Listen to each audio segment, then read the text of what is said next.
Karachi Kings ने Quetta gladiator को 56 run से हरा दिया और दूसरी तरफ आईपीएल में आरसीबी को पंजाब किंग्स ने हरा दिया और बहुत ही गंदे तरीके से हराया। मुझे लगता है विराट कोहली ने जितने स्कोर्स करने थे उसने पहले एक दो मैचेस में कर लिए हैं। अब कोहली को 18 साल हो चुके हैं, वो इसी टीम के साथ जुड़ा हुआ है और अभी तक एक भी आईपीएल की ट्रॉफी नहीं जीता, तो इसलिए पाकिस्तानी अवाम उनको सपोर्ट कर रही है। तो जिनको हम सब मिलके सपोर्ट करने लग जाते हैं वो टीम हारने लग जाती है। ऐसे ही इस दफा आरसीबी की कम चांसेस लग रहे हैं। दूसरी तरफ पीएसएल का एक तगड़ा मैच हो गया जिसमें हमारे कराची किंग्स ने कोयटा ग्लैडिएटर को हरा दिया और इसमें सबसे जो बड़ा एक फैक्ट था, जो सबसे बड़ी गलती थी, वो ये थी कि कोयटा ग्लैडिएटर काफी ज्यादा कैजुअल रहे। अब उनका जो कैप्टन है वो जब आया टॉस पे तो उस बंदे ने कहा कि मुझे ये भी नहीं पता कि यहाँ पे बैटिंग करनी चाहिए या बॉलिंग करनी चाहिए, मुझे इस पिच का अंदाजा ही नहीं। लेकिन आप इस बात से अंदाजा लगा, साउथ शकील जो है वो कराची का ही लोकल प्लेयर है, मतलब यहाँ पे पहले खेलता रहा और उस बंदे को इस पिच का अंदाजा नहीं, मतलब आप उसकी ये कैजुअलिटी चेक करें। दूसरा, उस बंदे से पूछा गया कि आपकी टीम में क्या क्या चेंजेस हैं इस प्लेइंग 11 में, तो उस बंदे ने ये भी कह दिया तो मुझे ये भी नहीं पता, मुझे याद ही नहीं है कि कौन कौन से प्लेयर 2-3 टीम में ऐड किए गए हैं। हाँ, कोई बाहर का प्लेयर हो, कोई बाहर का कैप्टन हो, जैसे डेविड वार्नर है, उसको एक दो बच्चों के नाम भूल जाएं तो वो चीज़ समझ में आती है। लेकिन साउथ शकील को ऐसा करना, ये बहुत ज़्यादा कैजुअल थे।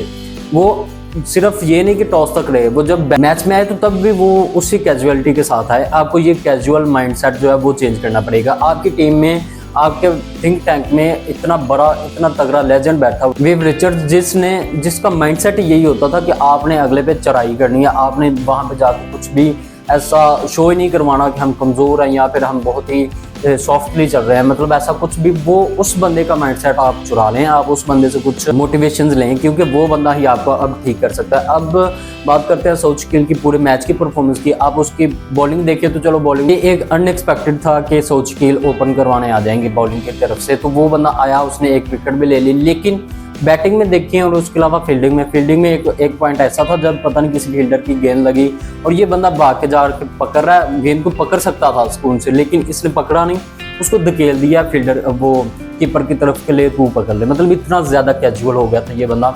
दूसरा, जब ये बैटिंग पे आया तो कहीं पे भी ऐसा नहीं था लग रहा कि ये बंदा चेज की तरफ जा। 175 स्कोर किया हुआ था कराची ने और उसके मुकाबले में जब ये चेज करने आए कोयटा वाले तो कहीं पे भी ऐसा नहीं लगा कि ये बैटिंग करने, ये चेज की तरफ जा रहे हैं। अब हमारे साउथ शकील की आप बैटिंग देख ले, 40 स्कोर किया इस बंदे ने, कुछ 33 गेंदों पे, मतलब इतनी गंदी इनिंग। जब ये टॉस पे था इसने तब यही बोला था कि 160 स्कोर तक हम इनको रोकेंगे, जो कि एक अच्छा टारगेट होगा, तो आपने वो तो रोक लिया। 10-15 स्कोर ऊपर हुए उसका कोई मसला नहीं, लेकिन आपकी बैटिंग से कुछ तो नजर आना चाहिए। कोई इंटेंट नहीं नजर आया, कोई किसी किस्म का माइंडसेट नहीं नजर आया, पूरी टीम ही ऐसे लगी। क्योंकि जब आपका कैप्टन ही इतना ज्यादा लो हो जाएगा, उसमें कोई एनर्जी नहीं रहेगी, वो इतना कैजुअल हो जाएगा, तो फिर आपकी सारी टीम ही ऐसे हो जाती है।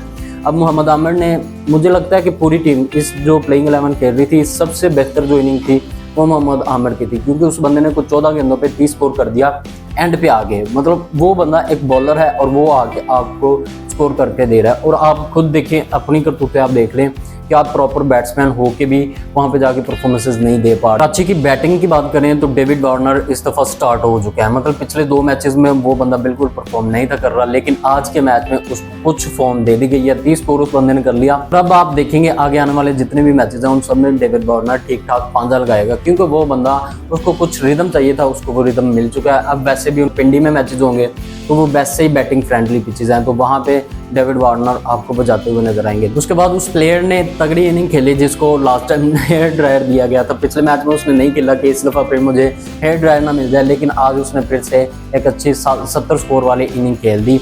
तो उसके बाद मतलब ऐसे स्कोर जुड़ते जुड़ते इन बंदों के 175 स्कोर हो गया, जो कि एक डिसेंट टारगेट था। दूसरी तरफ जब बॉलिंग की कराची ने तो बहुत कमाल बॉलिंग की, और उस बॉलिंग में जो मज़ेदार बॉलिंग थी वो थी हसन अली की। इस पीएसएल में जो बंदा प्रॉपर रिदम में नजर आ रहा है, हसन अली नजर आ रहा है, क्योंकि हसन अली की आप बॉलिंग देखिए, आज भी 3 विकेटें ले गया, पिछले मैच में भी 2-3 विकेटें ले गया था। ऐसे ही वो पहले मैच में भी अच्छी बॉलिंग कर रहा था, रिदम में नजर आ रहा था।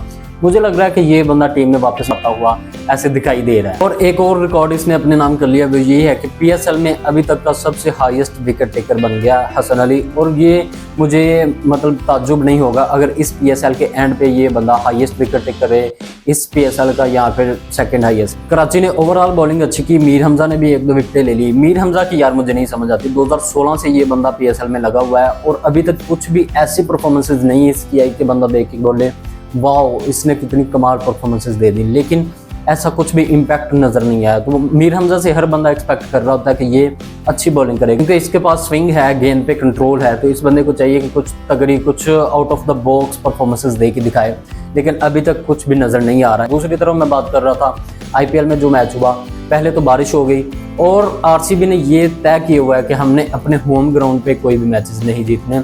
अवे में हम सारे जीतेंगे, लेकिन होम पे आके हम सारे के सारे हार जाएंगे। ये उनका होम पे मैच था जिसमें 14 ओवर्स का मैच हुआ बारिश की वजह से, और उस 14 ओवर्स में भी जब आरसीबी की बैटिंग आई तो कोई भी बैटर तो नजर नहीं आया, सारे आप देखें सिंगल डिजिट में आउट हुए।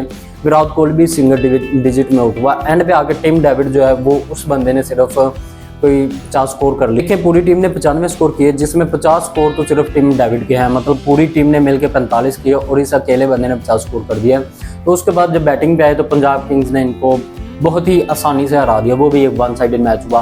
पंजाब किंग्स इस दफ़ा अगले अलग ही मोड में जा रहे हैं। आप देखें, मैंने पिछली भी कुछ वीडियोज़ में यही बातें कही कि पंजाब किंग्स इस दफ़ा कुछ तगड़ा करेगा, और वो देख लें अब दूसरे नंबर पे आ गया पॉइंट्स टेबल में, और आरसीबी को नीचे धकेल दिया। पता नहीं आरसीबी अपनी पुरानी फॉर्म में वापस आ रहा है या फिर ये कुछ ना कुछ सरप्राइज रखेंगे, बाहर जब अवे कंडीशंस में जाएंगे तो वहाँ पे जाके ये मैचेस जीत जाएंगे, कुछ भी कह सकते हैं। विराट कोहली ने वैसे जितने स्कोर करने थे वो पहले 2-3 मैचेस में कर लिए हैं, अब उस बंदे से कोई भी स्कोर नहीं हो रहे। इस वीडियो में यही चीज़ें थी, आपको पसंद आए तो लाइक करें, नहीं पसंद तो डिसलाइक करें, मेरे फेसबुक पेज को फॉलो कर लें और यूट्यूब चैनल को भी सब्सक्राइब कर दें। मिलते हैं अगले वीडियो में, तब तक अपना ख्याल रखिएगा।